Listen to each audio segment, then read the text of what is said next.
행동이 없으면 결과가 없고 피드백할 것도 없고 성장도 없습니다.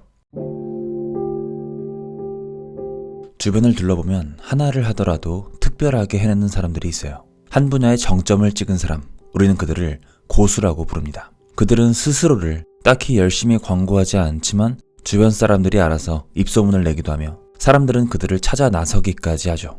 한 분야에서 정점을 찍은 사람을 우리는 마음속으로 부러워해요. 하지만 막상 그런 사람들처럼 되려고 하진 않는 것 같아요.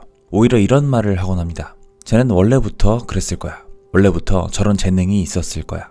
하지만 고수들은 그만한 실력을 갖추기까지 오랜 시간 실력을 갈고 닦아왔으며 보통의 사람들과는 완전히 다른 태도를 유지하기 위해서 노력해왔다는 것을 쉽게 알 수 있어요. 그래서 오늘은 한 분야의 정점을 찍은 고수들의 5가지 특징을 말씀드리려고 합니다. 첫 번째, 그들은 지식을 자산으로 생각합니다. 보통 자산이라고 하면 현금, 주식, 부동산이 떠오를 거예요. 하지만 이렇게 숫자로 표현되는 것만이 자산이 아니에요. 이제는 지식이 정말로 중요한 자산이 되었습니다. 예전에는 돈을 가진 자가 세상을 지배했지만 앞으로는 지식을 가진 자가 모든 것을 지배할 거예요. 고수들은 지식이라는 자산이 돈과 다르게 세습되지 않는다는 것을 알고 있습니다. 경제적으로 풍족할수록 교육 환경이 좋을 수는 있어요. 하지만 아무 의지도 노력도 하지 않는 사람이 이 지식을 얻을 수는 없습니다. 지식은 자발적으로 배우려는 의지가 있을 때 가질 수 있는 자산이에요. 우리가 로또 당첨을 원하거나 코인이 대박나면 좋겠다고 생각하는 것처럼 지식에 대한 갈망이 있어야만 지식을 가질 수 있어요. 필요성을 못 느낀다면 이것을 가질 수 없을 겁니다. 더 이상 우리는 정보가 부족하다는 말을 할 수 없는 시대에 살고 있습니다. 어마어마한 정보가 인터넷에 노출되어 있기 때문이죠.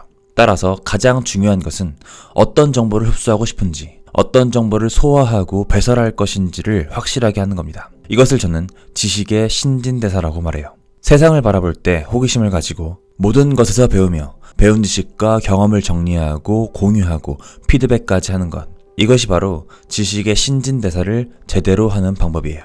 만약에 여러분들이 한 분야에서 정점을 찍고 싶다면 언제나 겸손한 마음과 함께 배우고 지식을 얻기 위해서 노력해야 합니다. 그 지식은 여러분들의 미래를 위한 아주 풍족한 자산이자 무기가 되어줄 거예요. 두 번째, 고수들은 학, 습, 관, 행 이 4가지 프로세스를 완벽히 거칩니다. 모든 것은 학에서부터 시작돼요. 무언가를 배우는 것부터 시작되죠. 공부라는 것은 되고 싶은 나의 모습, 그리고 현재 나의 모습과의 갭을 채우는 행위라고 생각하시면 됩니다. 그래서 롤모델을 정하는 건 정말로 중요해요. 만약에 영어를 능숙하게 하고 싶다면 영단어, 문법, 문장을 배우는 것부터 시작하는 겁니다. 무언가가 되기 위해서 책을 보고 인터넷 강의를 듣고 여기저기에서 정보를 얻기 위해서 쫓아다니는 행위, 이것을 우리는 학이라고 합니다. 그 다음은 습이에요. 배우는 것과 익히는 것은 완전히 다릅니다. 우리가 수영하는 법을 말이나 글로 배웠다고 하더라도 몸으로 연습하지 않는다면 수영을 할 줄 안다고 말할 수 없을 거예요. 결국 익히는 것은 다른 누군가가 대신해 줄 수 없습니다. 직접 하는 수밖에 없어요. 아무리 동기부여 영상을 많이 보더라도 행동으로 옮기지 않는다면 그저 환상 같은 이야기에 불과하다고 느끼실 거예요. 그리고 속으로 이렇게 생각하실 겁니다. 역시 이딴 거 봐봐야 소용없어. 환상만 커지고 현실은 암울할 뿐이야.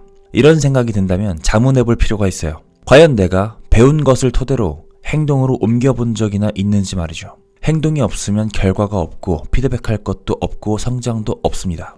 현실 도피하지 마시고 그냥 부딪혀 보세요. 안 죽어요. 실수하셨으면 사과하시고 고쳐 나가십시오. 완벽한 시작은 없습니다. 고수들도 마찬가지로 지식을 배웠으면 익히는 과정을 반드시 거칩니다. 반드시 거쳐요. 그 다음 과정은 관, 즉 몸에 배게 하는 과정이에요. 처음에는 모든 것이 낯설고 몸에 익지 않을 겁니다. 하지만 매일 꾸준히 하다 보면 눈을 감고도 하는 순간이 올 거예요. 뇌가 기억하는 것을 넘어서 몸이 기억하는 수준까지 끌어올려야 그제서야 진짜 지식이 될 겁니다. 마지막으로 행은 배우고 익히고 몸에 배게 한 지식을 실제로 활용하는 단계를 말해요. 배우기만 하고 쓰지 않는 지식은 배우지 않는 것만 못합니다. 예를 들어서 저자들의 글쓰기, 노하우를 수집했다면 노하우의 공통점들을 정리하고 매일 일정 시간 노동자처럼 꾸준히 글을 써야 합니다. 좋은 글감이 떠오르건 말건 그 시간이 되면 무조건 책상에 앉아서 글쓰기 하는 과정을 거쳐보는 거예요. 아주 단순하지만 최고가 될 수 있는 가장 확실한 방법입니다. 한 분야의 정점에 이른 사람들은 이 학, 습, 관, 행 4가지 프로세스를 완전히 익힌 사람들이라는 것을 잊으면 안 돼요. 세 번째, 고수들은 가설을 세우고 검증하는 것을 반복합니다. 우리가 프로야구를 볼 때 게임을 해석해주는 해설자가 있어요. 그리고 그들은 보통 이런 말을 합니다. 지금 안타를 치는 건 곤란합니다. 무리한 도루는 안 돼요. 이런 해설은 고수의 해설이라고 말할 수가 없습니다. 누구나 할 수 있는 너무 당연한 이야기이기 때문이죠. 진짜 고수는 일이 일어나기 전부터 예측을 합니다. 볼이 가운데로 몰리는 것을 보니 안타를 내줄 가능성이 크네요. 폼이 흐트러지는 것을 보니 오늘 저 선수는 홈런을 기대하기 어려워 보입니다. 지금 상황에서 견제구를 던지지 않으면 도루를 허용할 겁니다. 등등. 무언가 일이 벌어지기 전부터 경고하고 일반인이 보지 못하는 걸 볼 줄 아는 것이 진짜 고수의 해설이에요.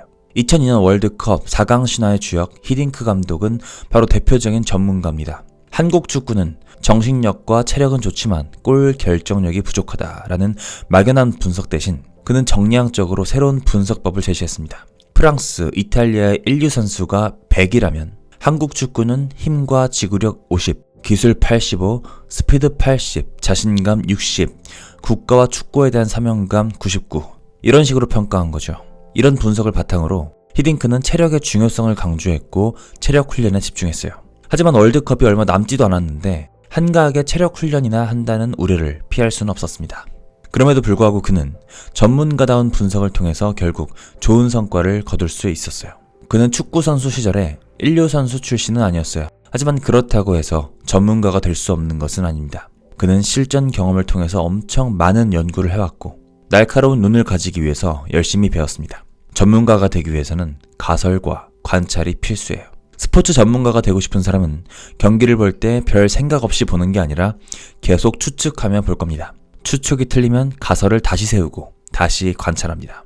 이런 반복된 가설과 관찰을 거친 것은 이론이 되죠. 전문가가 되기 위해선 경험이 필요하지만 아무 생각 없는 경험은 한계가 있어요. 추측이 없으면 뛰어난 관찰도 독창적인 관찰도 없을 거예요. 네 번째, 아이디어는 짜는 것이 아니라 흘러넘치는 것이다. 사람들은 아이디어를 짜내는 것이라고 생각하지만 고수들은 진짜 아이디어와 창의성이 압도적인 지식의 축적에서 나온다는 사실을 알고 있습니다. 그들은 창의성을 짜내는 게 아니라 흘러넘치게 하는 것이라고 말해요.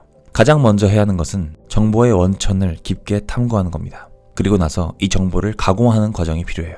좋은 방법 중에 하나는 어떤 사건에 대해서 시간에 따른 변화를 관찰해보는 거죠.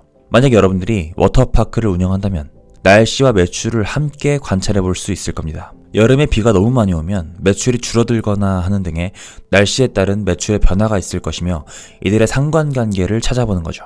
이런 단순한 예시 외에도 월별로 자료를 만들다 보면 규칙을 찾게 되고 이를 통해서 미래 예측을 할 수 있으며 어떤 현상에 대한 통제가 가능해집니다. 또한 혁신을 위해서는 역발상도 필요해요. 1994년 9월 에스토니아에서 여객선이 전복되는 사고가 있었습니다. 95명이 사망하고 757명이 실종되는 아주 참혹한 사고였어요. 이 사고의 원인은 배가 무게 중심을 잃는 것이었습니다. 거친 파도로 인해서 갑판에 실린 자동차가 한쪽으로 쏠렸고 이 때문에 무게 중심을 잃고 전복되었던 것이었죠. 선박회사는 재발 방지를 고민했고 갑판에 구멍을 뚫는 아이디어를 냈어요.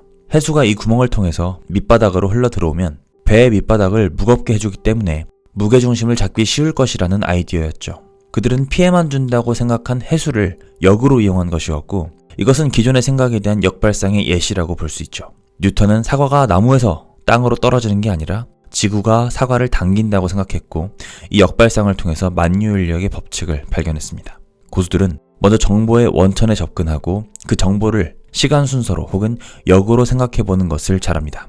정점에 오르는 사람은 이렇게 끊임없이 배우고 생각하고 적용하는 것을 습관화한 사람들이에요. 다섯 번째, 직이 아닌 업에 대해 정의한다. 사람들은 말해요. 직업이 적성에 맞지 않아요. 직업 선택을 잘못 선택한 것 같습니다. 라고 말이죠. 이런 생각이 드는 이유는 뭘까요?